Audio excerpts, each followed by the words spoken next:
Les speakers en langue nationale de l'ORTM et de l'URTEL sont en formation pour une meilleure couverture des élections. Ils sont 35 et vont apprendre les techniques de traitement de l'information avant, pendant et après le scrutin. La mise en valeur des ressources d'énergie renouvelables dans l'espace CEDEAO est au cœur du forum régional sur la bioénergie ouvert aujourd'hui à Bamako.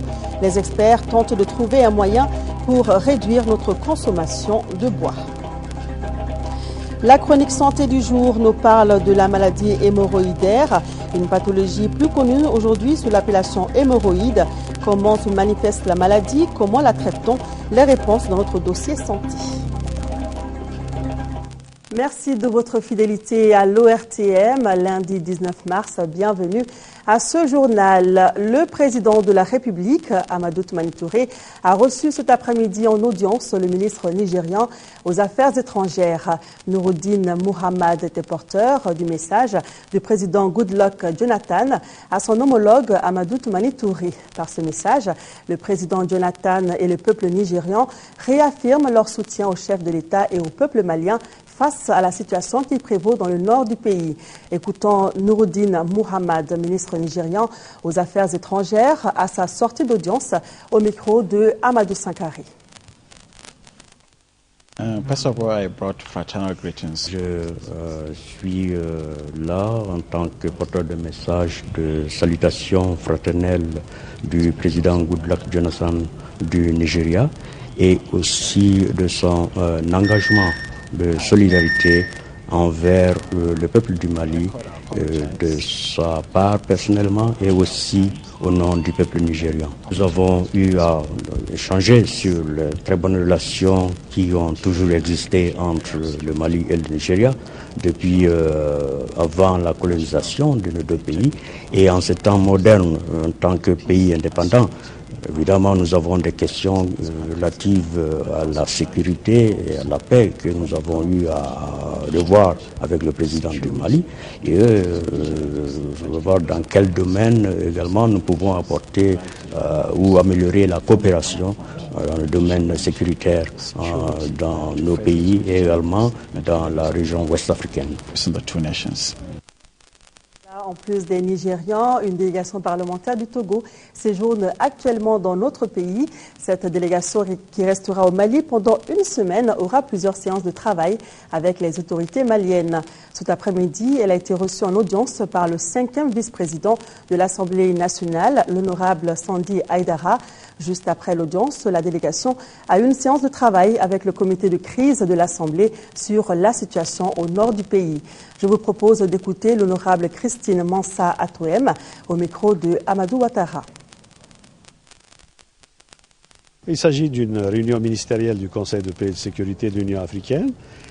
Il n'est pas fréquent que le Conseil de paix et de sécurité se déplace d'Addis Abeba vers telle ou telle région pour une réunion au niveau ministériel. C'est dire toute l'importance de la région du Sahel pour l'Union africaine.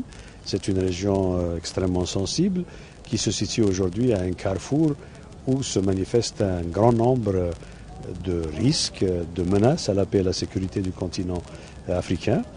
Dès lors, il était naturel que cette instance de l'Union africaine investie de prérogatives en matière de paix et de sécurité vienne et très symboliquement, mais aussi de manière orientée vers l'action, de manière pratique, développer une stratégie pour l'action du continent africain à l'égard de la région, stratégie qui devra aussi recueillir l'engagement du reste de la communauté internationale en termes d'assistance, d'aide, de contribution à la mise en œuvre de solutions africaines aux problèmes africains de cette région.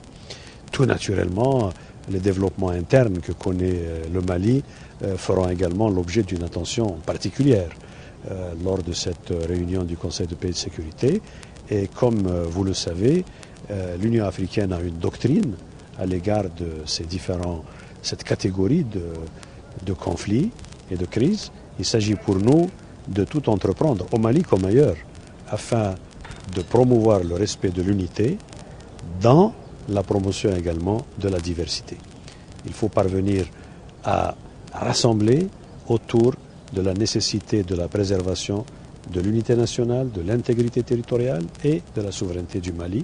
Et je crois que le consensus africain à cet égard est tout à fait bien établi et l'Union africaine a déjà lancé un appel au reste de la communauté internationale afin que cette ligne d'action soit observée et respectée par tous.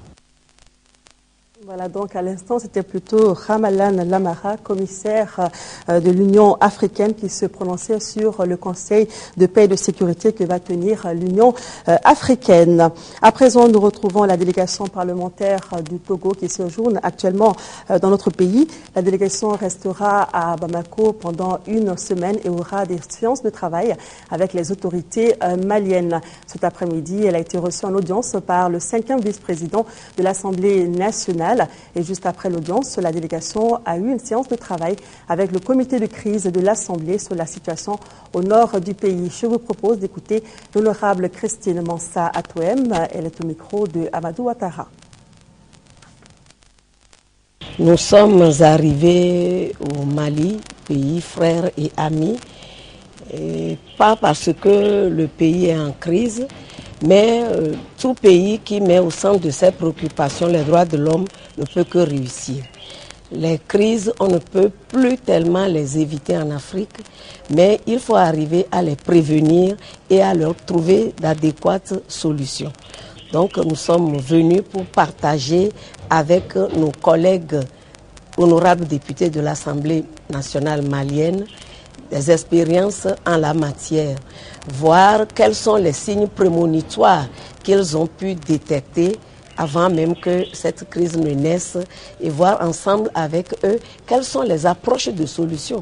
Ça ne peut être que des approches de solutions que ces collègues honorables députés à l'Assemblée, les citoyens beaucoup plus proches des populations de par leur électorat, quelles sont ces approches de solutions qu'ils préconisent. Parce que la crise n'a jamais épargné aucun pays, ça pourra toutefois servir de canevas, de leçons pour nous au Togo et ça pourra éventuellement nous instruire en la matière. Voilà à l'instant la porte-parole des Togolais qui sont donc les Togolais qui sont au Mali pour une semaine d'échange avec les Maliens. Et face à la situation qui prévaut dans le nord de notre pays, nos compatriotes résidant en Belgique se mobilisent. Ils ont organisé un grand rassemblement samedi dernier devant l'ambassade du Mali à Bruxelles. Après avoir condamné fermement les exactions commises par le MNLA et ses complices, ils ont exprimé leur soutien sans réserve aux forces armées et de sécurité dans leur mission de défense de l'intégrité du territoire. Le chargé d'affaires de l'ambassade, Mamounou Touré, a salué cette initiative avant de s'appesantir sur les efforts consentis par les plus hautes autorités pour assurer dans les meilleures conditions la protection des personnes et de leurs biens. Je vous l'annonçais en titre, 35 speakers en langue nationale sont à l'école de la couverture des élections.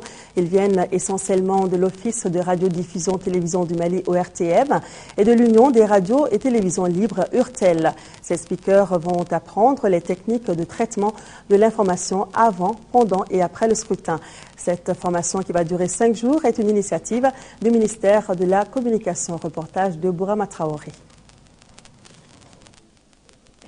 Un homme de médias mieux formé peut toujours mieux servir. Une évidence sur laquelle s'appuie le département de la communication pour relever les défis de la bonne couverture médiatique des élections générales et référendaires de 2012. Après les rédacteurs en chef et chefs de desk de la presse privée, les speakers en langue nationale sont à l'école de la couverture des élections. Dédier un atelier sur la couverture des élections spécialement aux speakers en langue nationale nous paraît indispensable pour 2 raisons essentielles.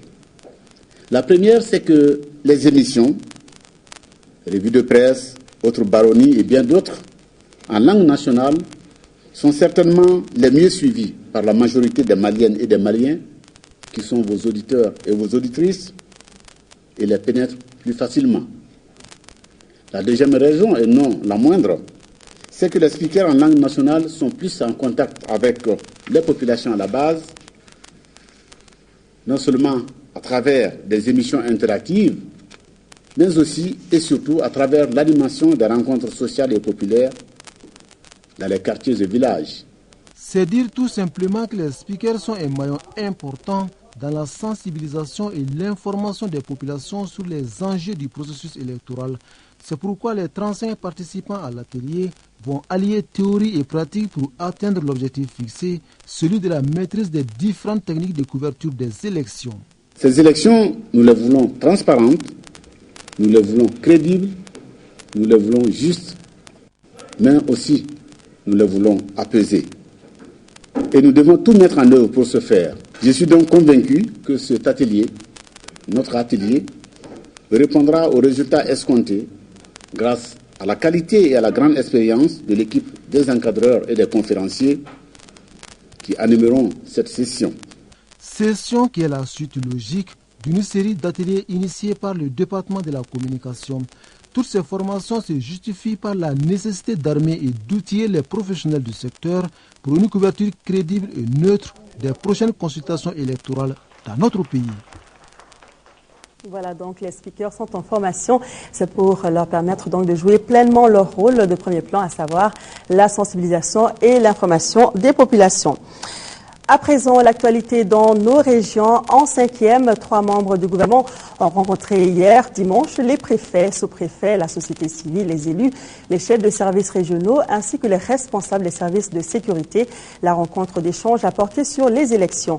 Au final, il ressort que la région de Mopti est prête pour les élections générales de 2012, nous informe Mamari Koné.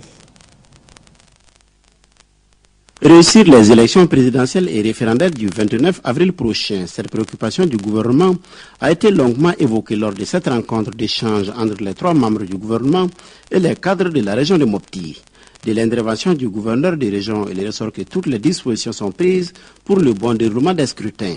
Et pour en arriver là, il a fallu organiser des formations, recevoir des documents et matériels électoraux et procéder à une révision spéciale des listes électorales. Au terme de l'opération, il a été enregistré 920 481 électeurs pour 3074 bureaux de vote contre 991 670 électeurs précédemment, soit une différence en moins de 71 189 électeurs.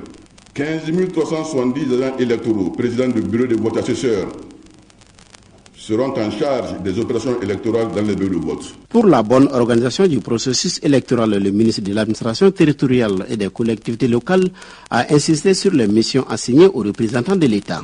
Vous devez sensibiliser les électeurs dans leur déplacement à l'intérieur d'un bureau de vote à scrutin couplé. Cette année, mon conseil technique vous le dira, des dispositions ont été prises pour que les cadres d'élection soient mieux gérés. En abordant les volets communication des échéances à venir, le ministre de la Communication, porte-parole du gouvernement, dira qu'après les phases d'information, d'explication et de formation, place à présent à la phase de sensibilisation et de mobilisation. Médias publics et privés, nous nous situons tous dans une logique de service public. Donc il est important également que les médias publics comme les médias privés s'impliquent d'abord dans la diffusion des informations relatives aux différents textes, mais également dans la mobilisation sociale autour de ces différents textes, mobilisation sociale pour le vote, pour la compréhension de l'ensemble du processus électoral. Cette rencontre a eu le mérite de se tenir car elle a permis d'apporter des réponses précises, claires et responsables aux nombreuses interrogations relatives à la tenue des élections générales de 2012. Toujours à Mopti, il a été aussi question de révision constitutionnelle.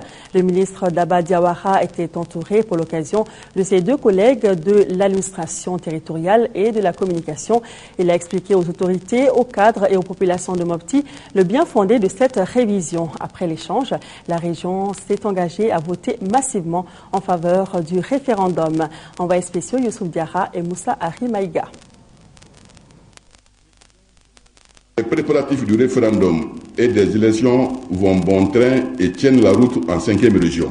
C'est par ces propos faits d'assurance que le gouverneur de la région de Mopti, Seydou Toumani Kamara, a accueilli la délégation du gouvernement à la chambre de commerce de Mopti, où préfets, sous-préfets, cadres de l'administration, élus locaux et régionaux, administration militaire, services de sécurité ont pris rendez-vous pour écouter le bien fondé des réformes en cours en termes d'avancées démocratiques pour notre pays.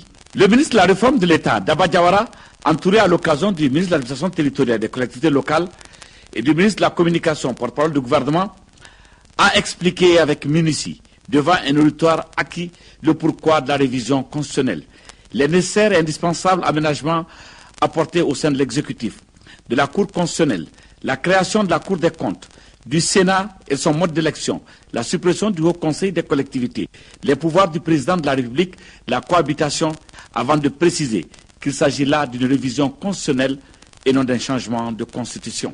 Tout ça au nom des meilleurs conforts de la démocratie. Ici, à Mopti, les citoyens ont compris et les élus s'engagent. Écoutez, aujourd'hui nous avons très bien compris, sincèrement, avec l'exposé du ministre Daba Diawara. Même quand un Malien aujourd'hui comprend l'essence même de la révision de la Constitution, il n'y a pas vraiment de quoi hésiter à voter pour cette Constitution. Vous allez voter? Mais oui, bien sûr. Et nous allons demander à notre communauté, à toute la population de voter oui. Au-delà des messages que nous diffusions sur les médias, qu'on puisse également avoir des messages de proximité. Parce qu'aujourd'hui, les missions du ministère de la Réforme de l'État sont en train de sillonner l'ensemble du territoire. L'ensemble des composantes qui interviennent dans la médiation sociale. Quel enseignement tirer au sortir d'une telle rencontre? Le message est un message clair. Voter ce projet est une nécessité urgente pour le peuple malien. Organiser les élections est une nécessité urgente pour le peuple malien. Il faut que chacun de nous se convainque que la priorité aujourd'hui, c'est l'organisation des élections. L'organisation des élections pour permettre à notre pays de poursuivre dans la paix et la tranquillité son processus démocratique. Retour à Bamako avec le forum régional de la CEDEAO sur la bioénergie qui s'est ouvert aujourd'hui avec comme objectif la mise en valeur des ressources d'énergie renouvelables. L'accès à l'énergie étant l'un des objectifs du millénaire, il est indispensable que la CEDEAO et ses partenaires mettent en commun leurs efforts pour réduire notre consommation du bois. Mahamadou Bagayoko, voilà. En 2006, les États membres de la CEDEAO ont adopté à Niamey une politique régionale de gestion des ressources énergétiques contenue dans le livre blanc. Le livre blanc est avant tout l'affirmation de la volonté des 15 États membres de l'Afrique de l'Ouest de coordonner leurs efforts autour d'une politique énergétique commune, ambitieuse et avec un impact sur la pauvreté, un impact sur l'inégalité des sexes, un impact sur la santé, un impact sur l'éducation, un impact sur l'accès à l'eau potable et un accès sur l'environnement. Le livre blanc. 6 ans après, le constat n'est toujours pas réjouissant. Près de 80% de la population dépendent de la biomasse. 90% utilisent le bois de feu. Une personne sur 5 n'a pas accès aux énergies modernes. Dans ce contexte, le forum régional de la CEDEAO sur la bioénergie se doit de trouver des solutions adéquates. Le présent forum, mesdames et messieurs, a donc pour objectif d'initier le dialogue et l'échange d'expériences pour appuyer les États membres de la CEDEAO dans le processus d'élaboration de leur stratégie en matière de bioénergie. Il a donc vocation à contribuer à la satisfaction des besoins énergétiques des populations d'une part et créer, ce faisant, un secteur dynamique et durable de la bioénergie moderne d'autre part. D'importants sujets comme les avantages économiques, environnementaux et sociaux de la bioénergie seront débattus. En vue d'inciter les autres pays de l'espace CEDEAO, le ministre a cité le Mali en exemple dans sa recherche de solutions durables. À cet égard, je voudrais citer la politique énergétique nationale du Mali, adoptée en 2006 par le gouvernement, qui consacre l'option du développement du secteur de l'énergie à travers la valorisation des ressources énergétiques nationales. Le forum de Bamako sur la bioénergie regroupe, outre les pays de la CEDEAO, le Brésil, la Suède, les États-Unis, le PNUD, entre autres. Cette multiplicité de partenaires révèle toute l'importance de la rencontre. Vous l'avez compris, il est important de réduire notre consommation du bois. Il y va de la survie de notre planète. Le reportage était signé Mamadou Bagayoko. Autre rencontre internationale ouverte ce matin à l'hôtel El Farouk. Les experts d'Afrique de l'Ouest en charge du budget ou des trésors publics discutent sur la viabilité de la dette dans les pays à faible revenu à travers des analyses. La rencontre est organisée par le Centre régional d'assistance technique du FMI pour l'Afrique de l'Ouest. La cérémonie d'ouverture était présidée par le ministre délégué chargé du budget. Compte rendu de Mahamadou Doumbia. Ce séminaire régional a pour thème la viabilité de la dette dans les pays à faible revenu. Au cours des 5 jours d'échange, plusieurs sous-thèmes sont au programme. Il s'agit de la politique du FMI en matière d'endettement, les défis et difficultés pour les pays, les cas du Burkina Faso et du Mali, l'analyse de viabilité de la dette à moyen terme, entre autres. S'inscrivant dans la continuité de nos activités dans ce domaine, ce séminaire a pour objectif de renforcer les capacités des responsables des administrations chargées de la dette publique. Ce séminaire est également l'occasion d'informer les responsables s'agissant des évolutions en cours du cadre d'analyse de viabilité de la dette élaboré par le Fonds monétaire international. C'est pour cette raison que les services du FMI sont représentés pour discuter avec les pays membres les nouvelles approches s'agissant des limites de l'endettement extérieur non concessionnel et recueillir les principales préoccupations et suggestions des pays à la lumière de leurs expériences dans la mise en œuvre du cadre de viabilité de la dette. En ce qui concerne le Mali, les programmes mis en place se sont traduits par des résultats globalement satisfaisants et des perspectives macroéconomiques à moyen terme favorables, bien que des défis demeurent. L'engagement pris par le gouvernement dans le cadre de la mise en œuvre du CSRP 2012-2017 est de financer les infrastructures à haute productivité et ceci nous oblige à adopter des stratégies de financement appropriées, c'est-à-dire faire des choix ne remettant pas en cause les acquis en matière de gestion des finances publiques. À la fin des travaux, des propositions de plan d'action pour les pays et un support du FMI seront portés à la connaissance de tous les participants. Bamako, décidément capitale des grandes rencontres. Après celle de la CEDEAO et des experts en charge du budget, nous parlons de la rencontre ouest-africaine sur les médicaments et la résistance aux médicaments. C'était ce matin à la faculté de médecine, de pharmacie et de dentostomatologie FMPOS. Le but est de former des jeunes scientifiques dans le domaine de la recherche fondamentale, appliquée et biomédicale. En plus des Maliens, les participants sont venus du Ghana, du Burkina Faso, de la Côte d'Ivoire et du Sénégal. Reportage de Fatoumata Kone. Les médicaments et la résistance aux médicaments étaient les maîtres mots de cette rencontre ouest-africaine. Elle est initiée par l'Université des sciences, des techniques et des technologies de Bamako à l'intention des jeunes scientifiques de la sous-région et des étudiants de la faculté de médecine, de pharmacie et de dentostomatologie. La rencontre vise à mieux former ces jeunes scientifiques sur les pathogènes tels les protozoaires, les parasites du paludisme et les trypanosomes. Pour faciliter la recherche sur ces maladies, l'ambassade des États-Unis vient de doter la FMPOS d'une vingtaine d'ordinateurs. Coût total, 30 millions de francs CFA. En effet, c'est les instituts nationaux de la santé des États-Unis et du gouvernement des États-Unis. Donc c'est à travers l'ambassade que nous donnons ces ordinateurs pour les chercheurs maliens et les étudiants de l'université pour lutter contre le fléau du paludisme en cherchant les articles dans le domaine scientifique. On a monté un système qu'on appelle cloud computing, l'informatique en nuage, où les ressources sont centralisées à un point et tout le reste, c'est les clients qu'on appelle clients légers. Et donc, ça nous permettra de monter des filtres et donner aux étudiants seulement ce dont ils ont besoin. Le secrétaire général du ministère de l'Enseignement supérieur et de la Recherche scientifique a invité le corps professoral à prendre soin du matériel reçu. Le développement durable d'un pays africain passe par la recherche scientifique, a-t-il ajouté. Le Mali, à l'instar des autres pays du monde, célèbre demain, 20 mars, la journée internationale de la francophonie. Le thème retenu cette année est « Le français est une chance ». Pour donner un éclat particulier à l'événement, toute une semaine est consacrée à la commémoration de la fête des communautés francophones. La semaine qui a débuté depuis le 13 mars dernier est marquée par des conférences, concours d'orthographe et de lecture, projections de films, matchs de football, entre autres. Elle sera clôturée demain par un cocktail au CIC CICB. En prélude à la journée du 20 mars, le ministre des Affaires étrangères et de la coopération internationale a livré un message dont je vous propose un extrait.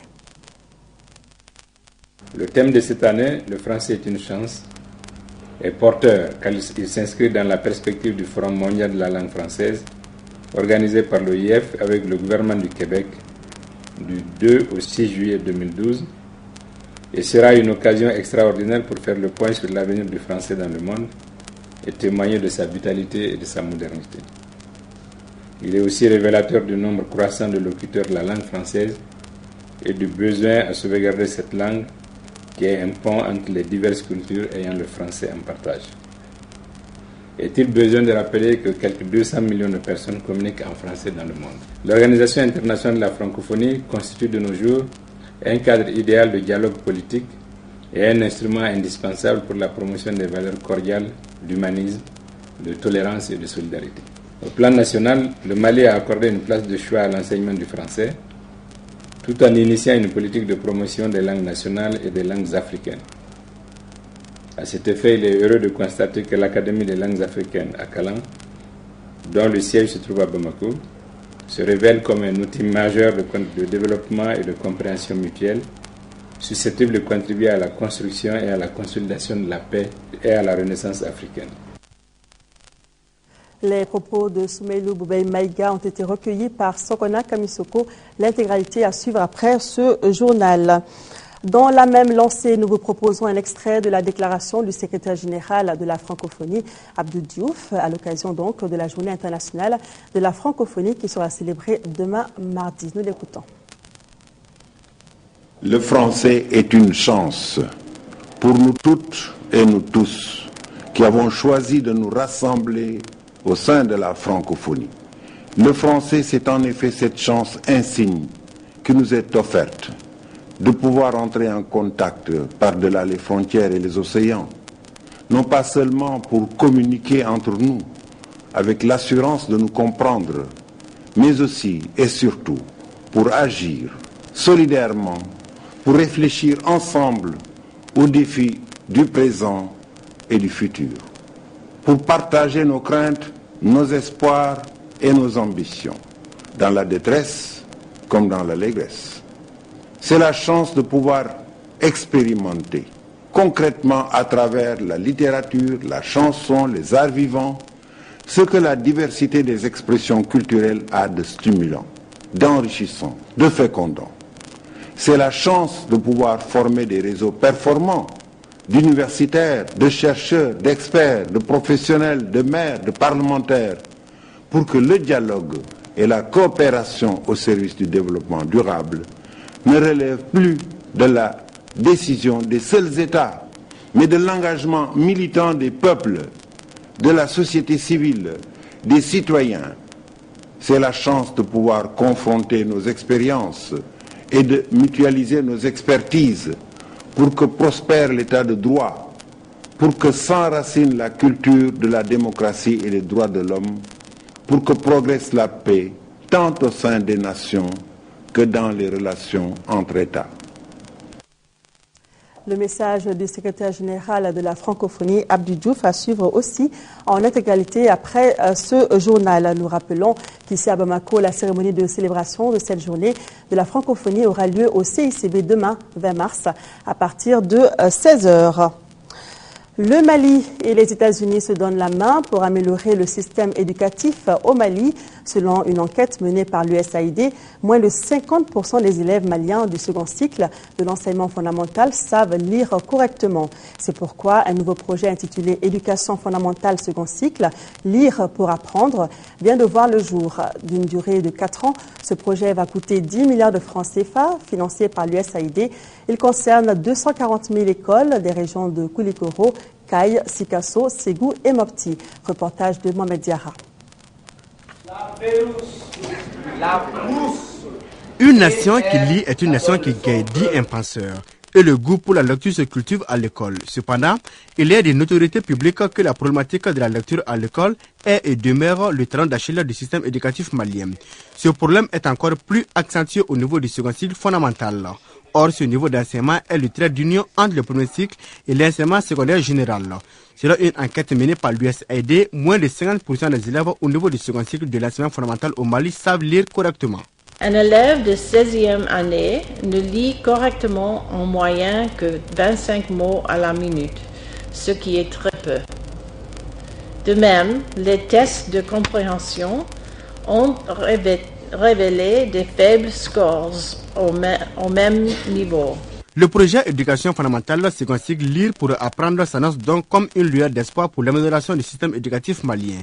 La naissance de ce projet, fruit de la coopération Mali-États-Unis, est saluée par l'ensemble des partenaires de l'école. Un tel engagement et une telle mobilisation constituent, à n'en pas douter, des témoignages de votre soutien à la lecture. À travers ce projet, le gouvernement américain vient une fois de plus apporter son adhésion à ce combat pour une école de qualité et un système éducatif performant. Ce projet d'une durée de 4 ans doit coûter 10 milliards de francs CFA. Il concerne les 5 premières régions du Mali. Ce sont 600 écoles relevant de 12 académies qui bénéficieront des activités de ce projet, soit au total 240 000 élèves bénéficiaires. Le projet sera mis en œuvre par Save the Children. Save the Children bénéficiera de l'appui technique de 2 partenaires stratégiques, à savoir School to School, international spécialisé en matière de développement professionnel des enseignants, et Management Systems International, qui dispose d'une très grande expertise dans le domaine du suivi et de l'évaluation des projets. Il s'agit de renforcer les capacités du corps enseignant en technique de lecture. Les sketchs présentés par les élèves sont venus illustrer la problématique de la lecture et la scolarisation des filles à l'école. Comme pour dire que Nelson Mandela avait raison en disant qu'un peuple qui ne lit pas est un peuple qui meurt. C'est vrai, en tout cas une chance de plus pour permettre aux élèves de savoir lire correctement. Sur un tout autre sujet, les assises de la conférence internationale sur l'uranium ont pris fin ce dimanche. 3 jours ont permis aux participants venus d'Afrique, d'Europe et d'Amérique d'échanger sur le sujet. L'essentiel, c'est que les populations de la commune de Faléa ont compris l'importance de l'exploitation du minéral. C'est du moins ce que nous dit Alpha Maïa.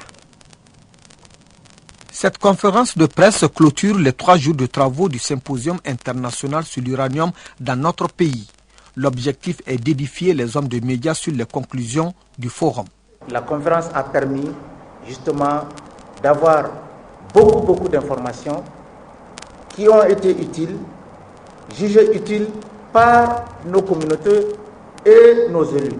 Il s'agissait également de clarifier le choix du thème, à savoir uranium, santé et environnement. Il n'est un secret pour personne que l'exploitation de l'uranium participe au développement d'une contrée. L'uranium a soutenu le développement socio-économique de certains de nos voisins. C'est dire que l'exploitation de cette richesse de notre sous-sol contribue sans doute à l'éveil économique du Mali, même si son exploitation fait l'objet de débats controversés, pourvu qu'on pense à l'impact environnemental. Les populations de Bamako, en particulier celles de la commune 3, ont désormais un studio numérique photo conçu pour les cérémonies de mariage, de baptême et autres. Ce studio porte le nom de sa promotrice, studio numérique Rabia, sise au Badialan 3. La cérémonie d'inauguration du studio s'est déroulée samedi dernier. C'était en présence de 2 ministres, celui de la culture et celui de la promotion de la femme. Reportage de Famba Keita. Cette coupure marque l'inauguration du studio photo numérique Arabia et du cybercafé. Un studio situé au Badialan 3 en commune 3 du district de Bamako face à l'école maternelle Les Écrivains. Les 2 salles ont valu à Mme Kamara Rabia Traoré environ 7 millions de nos francs.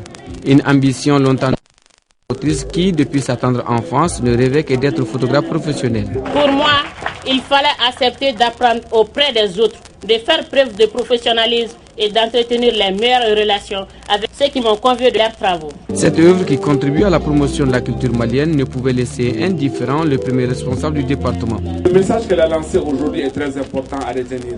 Et d'abord, je souhaite professionnaliser mon métier. Et deuxièmement, exceller dans ce métier. Troisièmement, développer mes activités. C'est pourquoi je souhaitais pour elle un jour que l'on puisse aller jusqu'à l'ère primaire. Madame Kamara prouve ainsi que le domaine n'est pas exclusivement réservé aux hommes. Je suis totalement honorée et très fière Parce que y a une dame, Madame Kamara Rabia Traoré, qui vient de prouver que les femmes sont autant capables, sinon plus, que les hommes, dans des métiers qui étaient vraiment réservés aux hommes. L'événement s'est achevé par la remise d'attestation aux photographes débutants. Culture toujours, l'artiste de renommée internationale Mamadou Diabaté, joueur de kora, a animé ce week-end à Bamako un concert, le premier de l'artiste dans la capitale. Timoko Konaté a assisté au concert. Son reportage.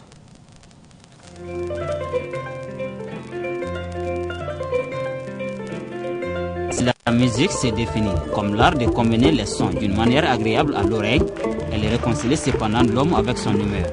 À l'instar de Ingres qui jouait du violon, l'artiste de renom Mamadou Diabaté a émerveillé l'assistance pendant une quarantaine de minutes avant d'être rejoint sur le plateau par les autres membres de l'orchestre. Siégeant sur le savoir et le savoir-faire, le groupe a plongé les spectateurs dans un silence marqué d'un âpre ferveur, j'allais dire d'une admiration passionnée. C'est là, avec des instruments comme le balafon, le ngoni, la guitare, le tamani, tout ceci soutenu par la kora.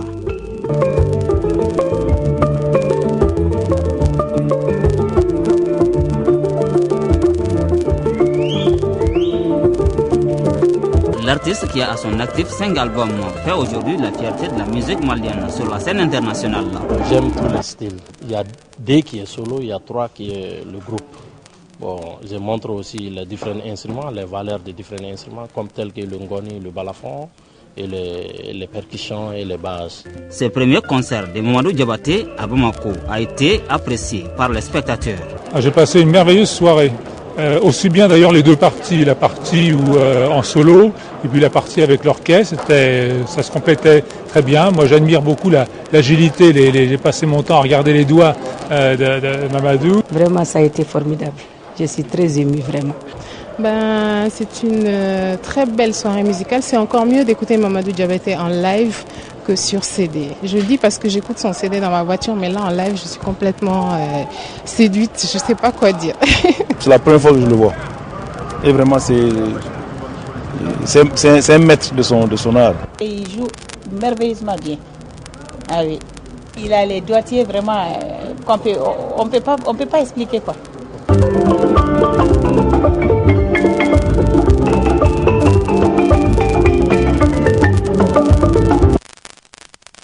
Voilà donc une belle mélodie qui nous conduit au sport. Nous parlons football, le championnat national de Ligue 1. La 15e journée marquant la fin de la phase aller a couronné le Djoliba AC en tête du classement suite à sa victoire 4-1 sur le Nianan de Koulikoro. L'ASB de son côté a battu le Sigui de Caille 4-0. Le résumé de ces 2 rencontres avec Siragato Sissé. Garder le tempo en tête du classement ne se voit pas.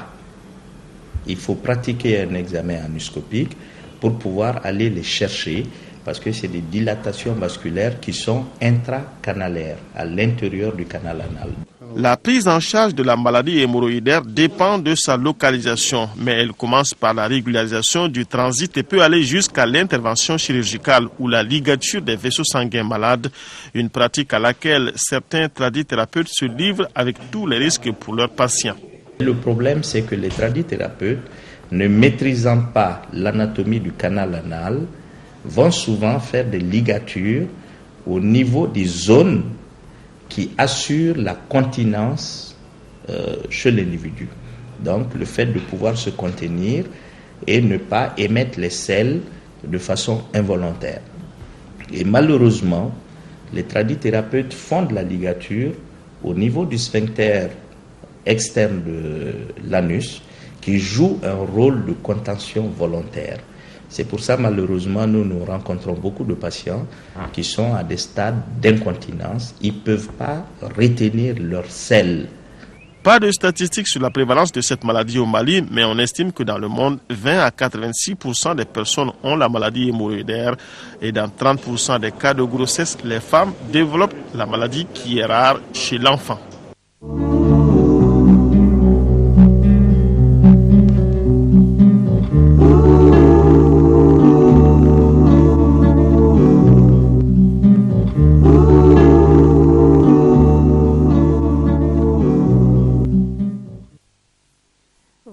on ne se trompe plus, on ne va plus dire hémorroïde, mais plutôt maladie hémorroïdaire. C'est tout pour ce journal. Merci de l'avoir suivi tout à l'heure. Notez le journal spécial du SIAGRI présenté par Nyanya Alou Traoré. Elle vous présentera également formation continue du jour. Demain, 10h, 13h, Aïssata Ibrahim Maïga. Je vous retrouve dans les éditions du soir. Merci et bonne suite de programme sur l'ORTM.